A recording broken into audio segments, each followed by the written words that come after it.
Hello and welcome to the first episode of Series 7 of the Smart Divorce podcast.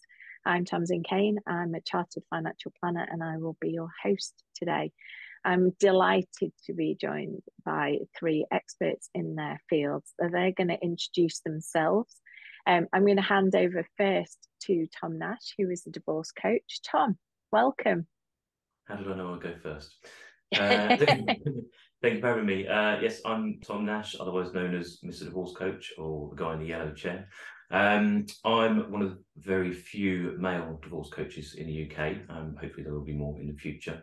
I'm a child of divorced parents. I'm a divorcee, co-parent, ex-husband, step-parent, etc. I retrained in coaching about 4 years ago after a career in the city for about 15 years. Specifically to help other individuals, couples and families to get through their own divorce or separation journey and come out the other side as least scathed as possible and finding a way to work together for themselves and for their children. Awesome. And we're going to hear more about that later. Welcome, Sarah Birdsey. Sarah is a family solicitor. Sarah, tell us more. Yes, good morning. I'm a family solicitor at Nichols Solicitors in Altrincham. I specialise in dealing with all sorts of family matters, so divorce, separation, dealing with child arrangements, and also prenuptial agreements, postnuptial agreements, all sorts of family law, really. I'm also an accredited resolution specialist in the family area as well. Awesome. Welcome, Sarah. Thank you for that. And last but very much not least, we have Svenja Keller, who is a financial expert. Svenja, can you tell us more? Yeah, hi. Thank you for having me. I'm a financial coach and life planner. I help people make their own decisions around money and life. And that would be very much part of a divorce as well. So it's really about planning your life after your divorce and your finances and how they go together. I have a long history of financial services experience. I've worked as a chartered financial planner for many years, and then decided to combine this with coaching to help people make their own decisions and make deliberate choices for their lives. And I'm particularly interested in mindset, so I help people really out of my own experience to change their mindsets and therefore their outlook. Welcome, Svenja. Thank you for joining us. So today we're going to talk about the divorce team, and this is something that I'm really passionate about, and actually won the Resolution Collaboration Award last year. So this is something that I think is really important, but it is something that isn't necessarily widely done. Tom, tell us your thoughts on pulling together a divorce team around you when you're going through divorce. Yeah, much the same as you. My approach is always around securing the right people for the right resources, and the right people for you as well. So I always think of it like the core triage of support of legal, financial, and emotional. And having the right specialists in those areas that also can work collaboratively together to support you. All too often, as me as a divorce coach and dealing with the emotional side, the mindset side, the practicality side, I have family lawyers that refer to me. And I don't know if you agree with this at all, Sarah, but I have a lot of lawyers that come to me that say, I'm being used as an expensive box of tissues, or I'm not trained to deal with the psychological, emotional side of things. So it's about building the right amount of people around you. I mean, your support team can extend outside of professionals as well. So it's also looking at the people that you surround with you who aren't the professionals, i.e. the lawyers or the financial advisors or the coaches, but also the right positive influences. Looking at people who have had a challenging experience, because it's never easy, even in the most amicable situations, but who can we look to model and mirror positively, and where do we get the right support? I wouldn't be giving advice on particular legal aspects or tax returns, because that's not my area of specialism or forte. So likewise, why would you be asking your financial planner or your mediator or your solicitor to be helping you deal with the emotional aspect and that mindset of how you're coping through this and the psychological aspect? So it's really important to get the right specialist around you. I always kind of utilize a kind of sports analogy.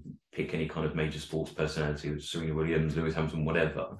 They all have a team of people around them with those specialist areas. They have a PT, they have a physio, they have all these different people to help them in that specific area.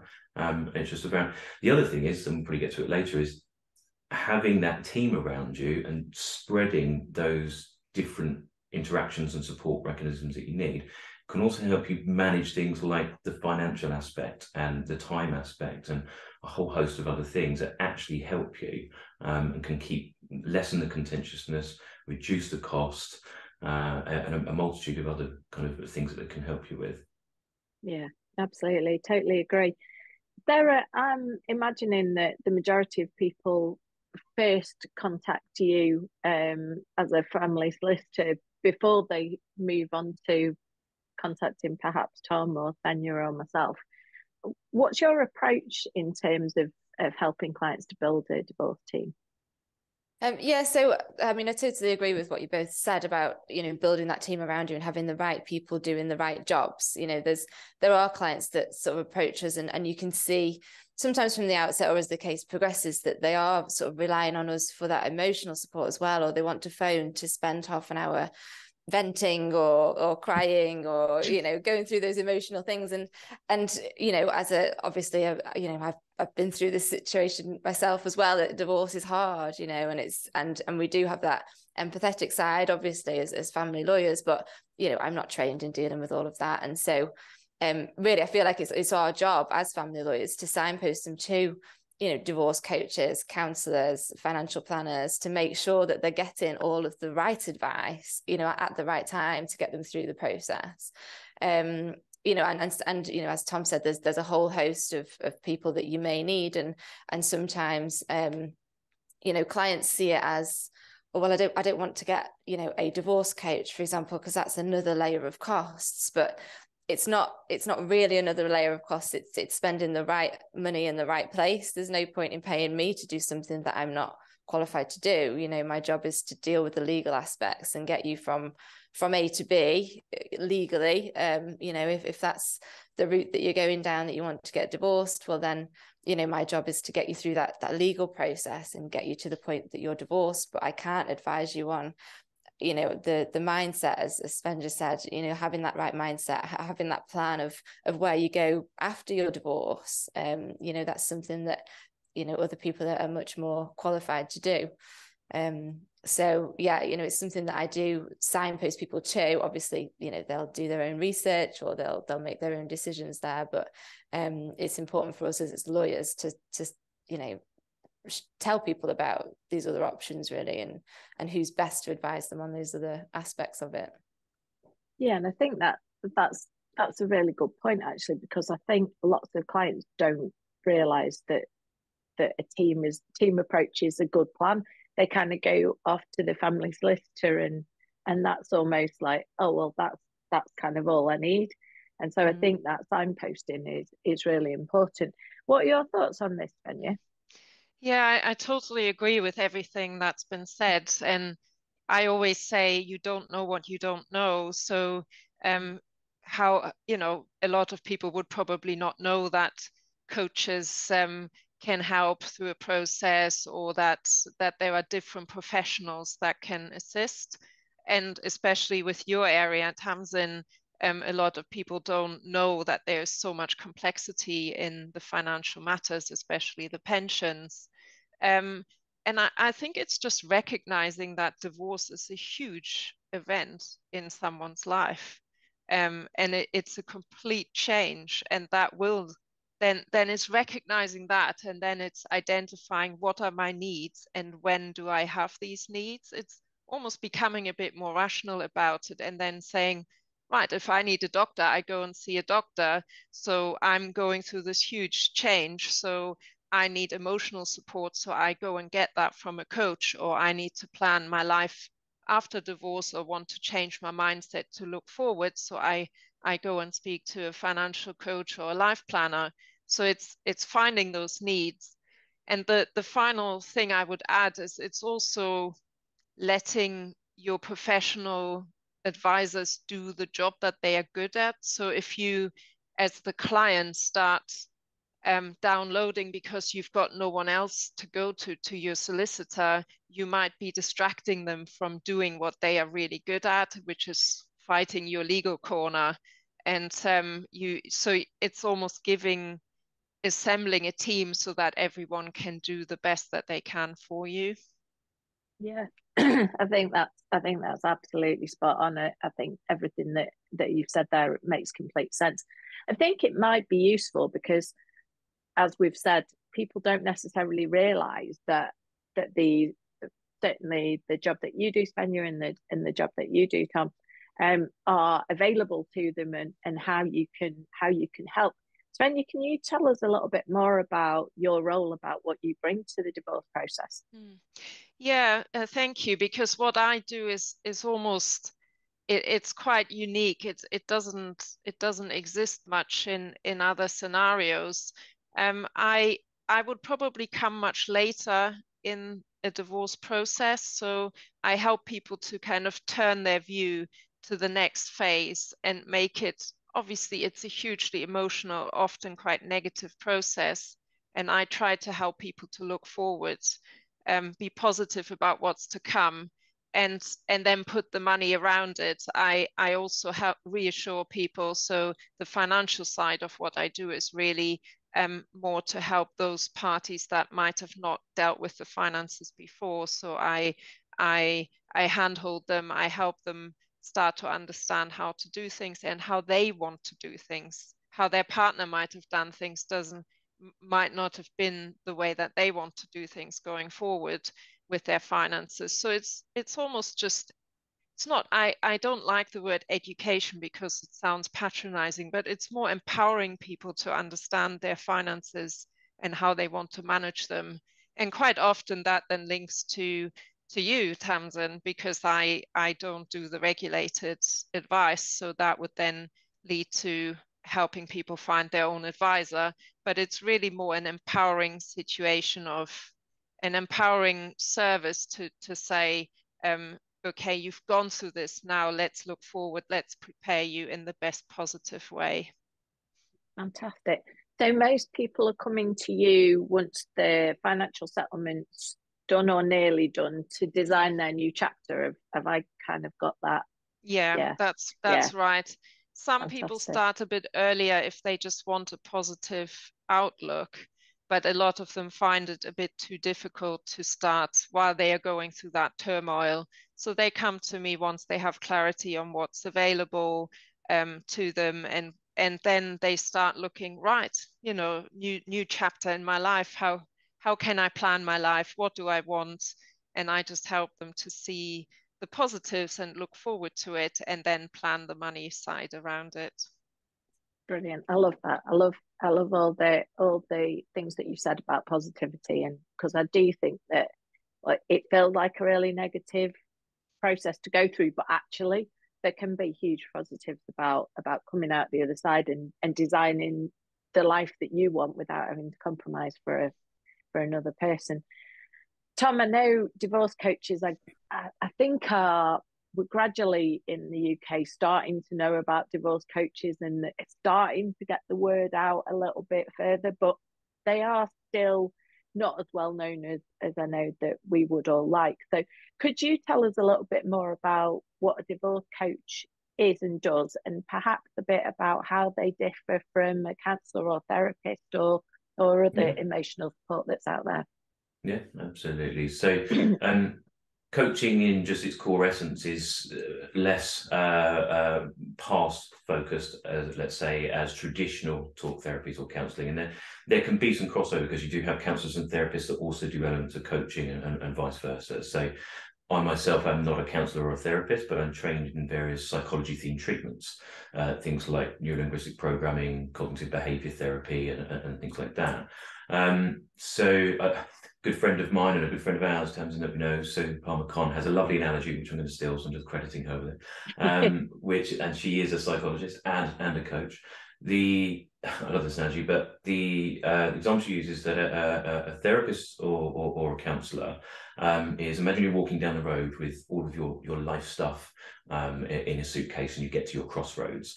The counsellor or the therapist helps you open that suitcase up, unpack it all, take everything out, figure out what you need to keep, what you don't need to, etc. They close that back up for you then, and that's when the coach will come along, and the coach actually helps you pick that suitcase up and helps you look at moving forward. Similar to, as Svenja was saying, from a divorce coach perspective, that is around not the financial side and financial planning and life planning, as Svenja says. There's touching on that, but we would redirect someone like Svenja, but it's more than around, we're looking at both their current situation as well as where they want to go future focused as well, how they want to get through this process. I refer myself as kind of a blended coach because of the psychology themed treatment. So it's then helping them understand how they can work backwards through their emotions. So I operate my practice on 3 core values of understand, evolve, and improve. Everybody wants to be better. Everyone wants to know how to see the wood for the trees. How do I get out of this stuckness that I'm in? Coaching's a lot more challenging, let's say, than traditional talk therapy and counselling. It's less of the why, but it's more of the what, when, where, who, and how do we move forward. So, like, what have we learnt? How can we do things differently? Hypothetically speaking, one of my passion areas, having been a child of divorce and being a father of children and a stepfather, big passion area for me is co-parenting, step parenting, and blended families. So it's looking at, okay, we understand where you are now, and we understand that why potentially already, or it might be cross-referring to a counsellor or therapist if they don't, and then it's me coming in to help them with the suitcase at the crossroad. Okay, so how would you like to improve your communication? What can you, accountability-wise, do differently? How do we help the client understand and process and learn to manage and regulate those emotions, whatever they might be? Anger, sadness, fear, guilt being a huge one for a lot of people. How do we help people to build not just their structured co-parenting plans of what's written on a piece of paper, whether that be an actual order that they've put through Sarah and that kind of support legally, but the realities of it practically day to day. How are they going to interact? What's that going to be like for the children? What tips and tools and techniques can we help them with, down to really simple finite things that people don't think about. As an example, I think probably you might have heard me say this before, Tamsin, around tech. Modern day tech can be helpful or a hindrance. Anyone that's ever been in a Tesla, for example, you get a text message, the car talks to you. If you're still in anger phase and you've changed the name of your former spouse to something derogatory on your phone, and this happens all the time, realistically, you're doing the school run and the car starts telling you that this so-and-so has sent you this horrible, and your kids are in the car. It really happens, and it's helping people understand once the legal aspects are done, once the financial aspects are done, how are you actually going to live in this environment? How would you like it to be? What can you do? Because essentially coaching is about creating accountability, making these big, scary, tumultuous things bite-sized, breaking it down. What part do you play in this role? How could you improve the situation? You can only control what you can control, like you was saying before. So what are you bringing to the table? If what you do needs to change and it can have an impact on that positively, let's unpack it and look at all the different ways to do that. And for a lot of people, it's also might be their one solace of space where actually it can be great to talk to a complete stranger. They have no objective, they have no preconceived idea, they are solely focused on you, the client, and what needs that you have and what this experience is for you. And it can be really helpful to just unpack that with a complete stranger. Yeah, absolutely. And just quickly before I move on, you come in right at the beginning of the process. This moving forward isn't something Svenja was talking about doing at the end of the process. This is something you're there all the way through. Oh, so I always say that there's 4 stages, or the 4 Ps. This is what Sue and I teach at the Divorce Coaching Academy to all our students. There's the 4 Ps, 4 phases of divorce. That's pre, planning, process, and post. So I have clients, either individuals as well as couples, that come to us at the beginning, essentially kind of more like discernment counselling in some respects, but it's make up and break up. Do we want to be together? Can we save this? And that is actually always the first point of call for any divorce coach as well. Have they made that decision? Is it already been made at last stages? Or is there ways to actually help them maybe refocus? Effective relationship coaching. So a divorce coach's goal isn't to help the world divorce, right? It's which a lot of people think it might be. But yes, it's helping people in that pre-phase, that decision, make up and break up. So actually, how could you go about this in the best way possible? It's still not going to be easy. Even in the most amicable situations, it still takes one party to have some bravery and courage, whatever the scenario is, to say, hey, this isn't working or I'm not happy, right? Yeah. Even if the other person instantly says, yeah, I completely agree with you, someone still has to put their head above the parapet, right? Then you get into planning phase. If the decision's been made, okay, so how do we go about this? What sort of things we need to think about? Who can my divorce coach connect me with for financial, legal, mediation, whatever it might be that they need, right? Unfortunately, and quite typically, I do get the vast majority of my referrals from mediators, lawyers and barristers in the process and post phase, when things have got really bitter, communication's completely broken down, pending hearings, etc., not being able to see the kids, so on and so forth, things like that. As well as a lot of people in post phase, it's been 2 years, or I've just had the final order, or whatever it might be. And I did the same thing when I got divorced. The first thing that most we're taught by society, film, TV, etc. You separate, or you're divorcing, what do? Go to a lawyer. You speak to your lawyer, and the lawyer says you need to think about your finances, so you go to a financial planner or an IFA. And a lot of the time, at some point thereafter, when you go, oh, like that, you go, actually, this was really emotionally and physically draining. What do I do now? So that's why I say, like, a lot of people do refer in the process and post phase, but it absolutely is. It's that suitcase helping at the crossroad could be right at the very beginning. Like, do we stay together or don't we? If we're not going to, how can we go about it in the best way possible? Brilliant, lovely. And Sarah, I think there's a misconception in the UK that if you go and see a family solicitor, that means you're going to end up in court and have a big battle, and it's all going to be very acrimonious. I know from my experience of working with you that that's not how you approach things. Can you tell us a little bit more about your approach to if somebody came to see you and they were right at the beginning of their journey in divorce? Yeah, so I think a lot of what Svenja and Tom have just said as well is that, you know, when a client first comes to you, they're very often, you know, it might be that this decision to divorce has been sprung on them. You know, sometimes it's a complete shock, and that first meeting, they come with 100 questions and they don't know which direction they're going in. They don't know how to process any of it, really. And so a lot of it is, you know, unpicking all of that. And as Tom said, the first thing is, well, is this relationship actually at an end? You know, do you need to go and see a coach or a counselor and see if you can work this out? You know, and obviously sometimes that can work and people can reconcile. If that's not the case, well, then it's a matter of, okay, well, how do we look at this going forward? How do we try to resolve this amicably? And certainly I think what we all know and are involved with resolution, which is the whole goal behind that, is to try to deal with things in a non-acrimonious way, so that, you know, the goal is always to try and agree things amicably, so that they're done by agreement, and it gives people you know, more control over the outcome. Ultimately, if you end up in court, you know, both parties end up spending an awful lot of money that could be better spent on the family and you know, helping them both to rehouse or to rebuild, you know, their own separate lives.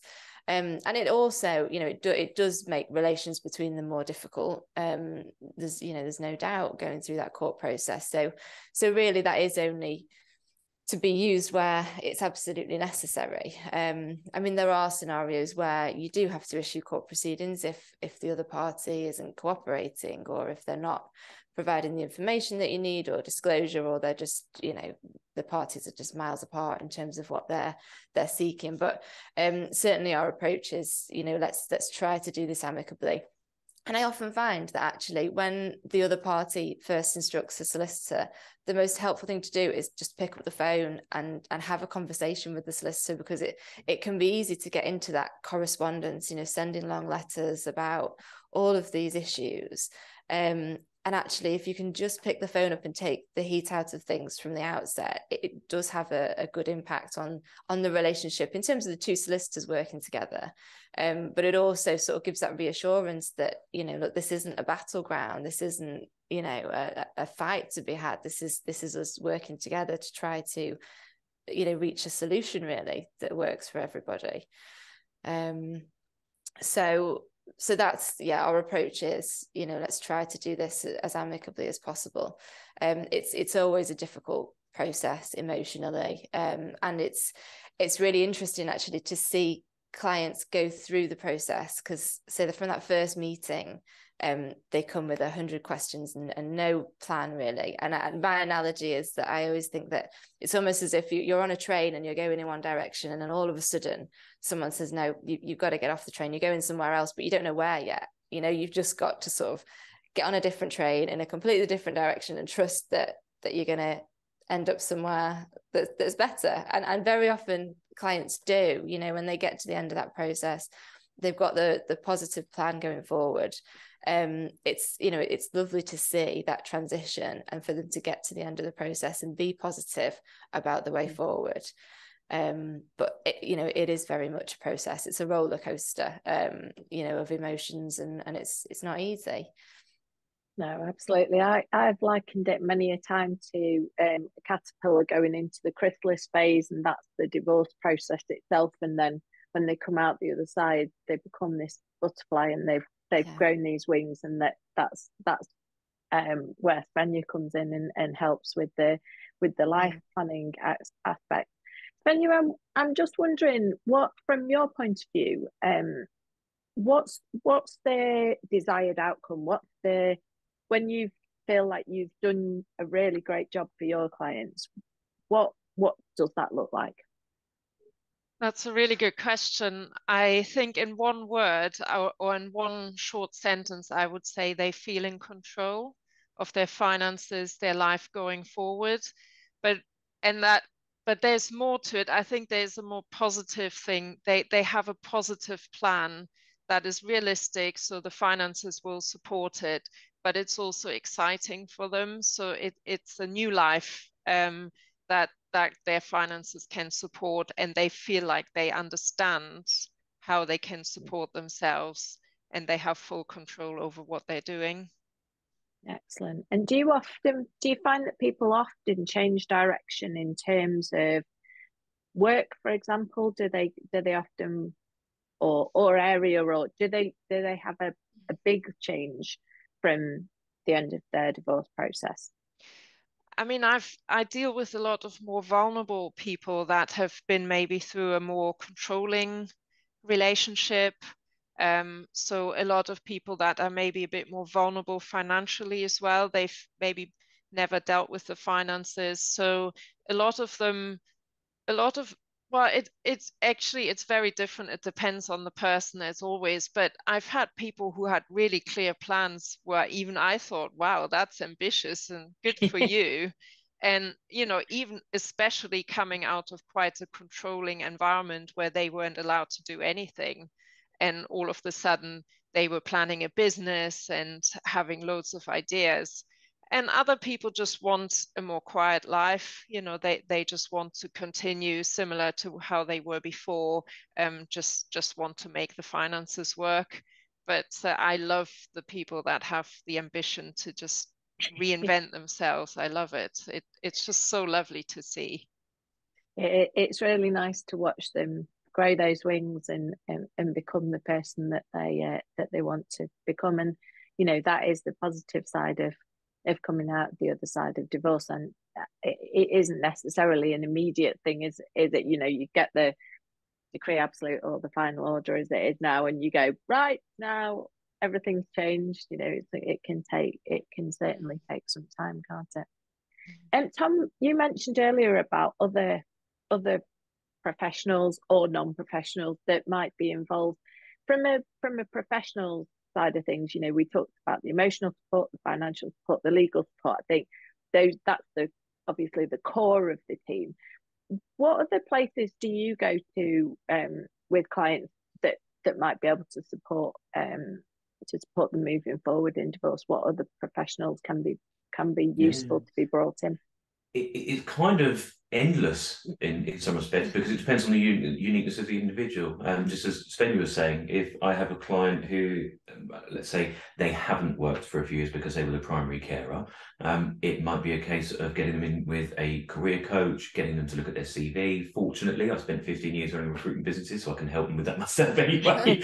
But it's then helping them understand, okay, so when I said earlier about less of the why, but the what, where, when, who, etc., it's helping them look at those. Okay, so who else do you need to move on to now? What's the next step of support for you?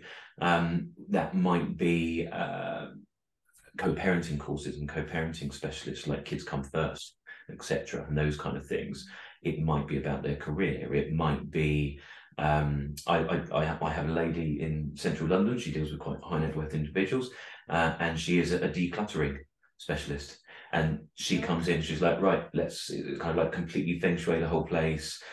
We do need this. And she helps these people kind of physically unpack their lives, let's say. So there's a whole multitude of resources. It just depends uniquely on the individual, what they want to do. A lot of that is, again, from a coach perspective, is about helping them become accountable, so helping them do the homework of what they want to go and find out. So it might be retraining, for example. I had a lady about a year ago who had been in nursing for 10 years before having children, been away for it for several years, wanted to get back into it. And actually one of the things that she wanted to do, or needed to do, that she recognised, was got back in contact with some old contacts of hers, went back and spoke to previous bosses, went and found out what information she needed to do to reintegrate herself. Even down to things like a chap who was always a very engaged dad, but was less present because of his work hours, and completely changed his career, much the same as I did. And he then wanted to go and be more involved in his kid's life because he wasn't there physically as much. So he wanted to be on the PTA. He wanted to run the school football team or whatever it was. And so, what do you need to do? What's the next step? Who can help you? What resources do you need? So, it really is endless, the amount of resources that someone could look for, and it's about as Svenja was saying, where do they want to go now? What would they like to achieve next? Where's that someone that's looking to start their business? Okay, so what would you need, and who could help you with that? What's the first things you need to go and consider? And helping them understand what's the next stages from there. So it really is an endless pool of resources. And I suppose some of that comes back to, as well, with each of us as professionals having the right contacts in our own networks. So if I have a client in the pre-phase, or clients, if it's a couple, for example, knowing the right family lawyer, the right solicitor or mediator to send them through to, someone who's a resolution member, much the same as all of us, who isn't going to take an acrimonious approach, isn't going to raise contentiousness, is going to look at this about, okay, so how can we help you? Especially now with obviously no fault divorce and resolution kind of driving the potential kind of one lawyer, two clients, and how you can help them individually or collectively, sorry. So again, it's us as professionals having the right contacts to be able to say, right, well, actually, I know 400 lawyers across the country, but actually go and talk to these 2 or 3, because they're really suited to either your location, your unique situation, or whatever it might be. So again, it's us as professionals knowing where to help and signpost and uniqueness for that client. Yeah, absolutely. Good point. Sarah, from your perspective, I imagine that the professionals that you bring in is a little bit more clear cut and less broad than in Tom's work. What sort of other professionals might you bring into a divorce case to help out? Who might be needed? So aside from, obviously financial advisors are really valuable in terms of that financial advice. Quite often people are looking at either selling the property or buying the other party out. So there'll be mortgage brokers, that need to have a look at what they can afford to do. And quite often that's, quite a key point, really. There's no point. Sometimes people will come to us and say, okay, we've agreed that we're going to sell the house and I'm going to buy my husband out. But then actually you need to know that the lender will let you do that. So so there's mortgage brokers, pension actuaries as well can be, we instruct them very often where we're looking at splitting pensions to advise on how to split them. So there's all sorts of legal experts, I suppose, and business accountants to value businesses. Mediators, obviously, we work alongside mediators very often. And that's, another way in which to try to avoid court is where parties can try to agree things through mediation. I'm trying to think, is there any other surveyors? Maybe that's another expert where we need to value properties. Tax advisors. I think that's one that I more and more am sending people to tax advisors just to clarify capital gains positions on just coming back to the mediators. I'm interested to understand more about, because I think sometimes people think, well, do I go to see a family solicitor or do I go to see a mediator? Whereas I know that you work closely with a lot of mediators. What process do you go down that means that people may enter mediation after they've spoken to you? So our role, we very much work alongside the mediation. So that a client can go to the mediator, obviously get that initial information from them about the process. They usually deal with financial disclosure, depending on the complexity of it, whether they deal with financial disclosure through solicitors or through the mediator. Once we've got that financial disclosure, you've got then a picture really of what the assets are in the marriage, and what they're worth. And then we would obviously advise the clients on, what our position is, what our advice is in terms of a settlement, so that they can then start those discussions with the mediator. And again, there are some mediations where the client will go to mediation sort of on their own with their partner or their ex-partner, and we're advising in the background. Or there are mediations where we would be there with the client, and both parties would have their solicitors there, to try and reach an agreement. It depends on the situation, the complexity of the matter, the parties involved. There's all sorts of settlement meetings. You can have settlement meetings just with solicitors. You can have them with the mediators. Whichever works really best, for the clients. But it's certainly something. It's not an either or. And even sometimes where the parties have issued proceedings because maybe there's issues about disclosure or some other urgency to it, maybe. Once that disclosure is dealt with, you can still refer back to mediation even once proceedings are issued. So it's something that's always in the back of our minds and always under review, really. Is this something where mediation could help at this point? And certainly in terms of, dealing with children matters, mediation is so helpful in those sorts of scenarios. Again, it depends on the parties and, is mediation suitable? It's not always possible. But mediation can be, invaluable in terms of sorting out those child arrangements. And it may be that you never need a court order. It's something that you might be able to agree between you. On other occasions, it may be that, the parties can go to mediation, they can reach an agreement, but they still need that security of a court order. But it can be done then by agreement. So it's a much,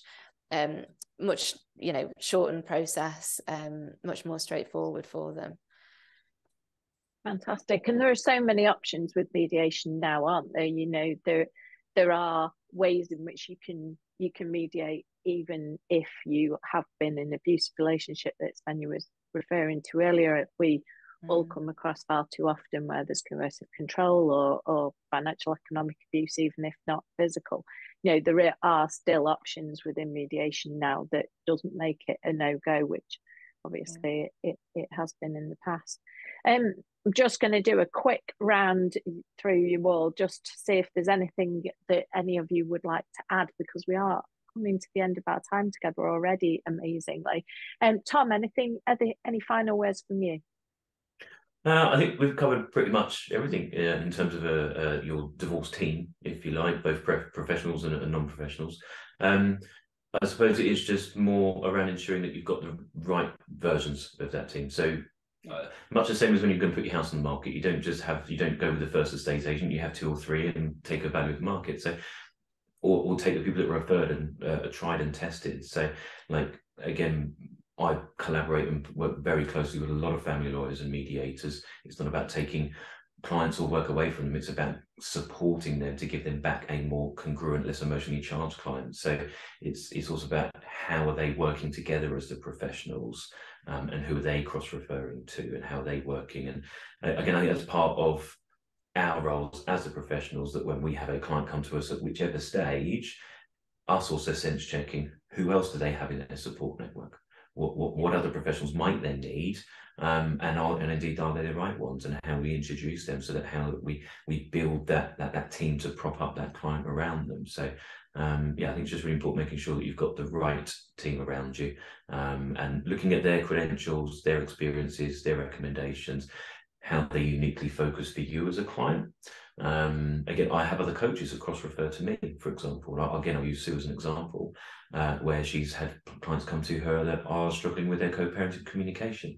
Well, that's not her area of forte. So even as a divorce coach, she cross-refers to me and vice versa. So again, it's us all respecting and knowing each other's areas of specialisms and how we can help, and our own pluses, but also our boundaries and our restrictions of where it's not our area as well.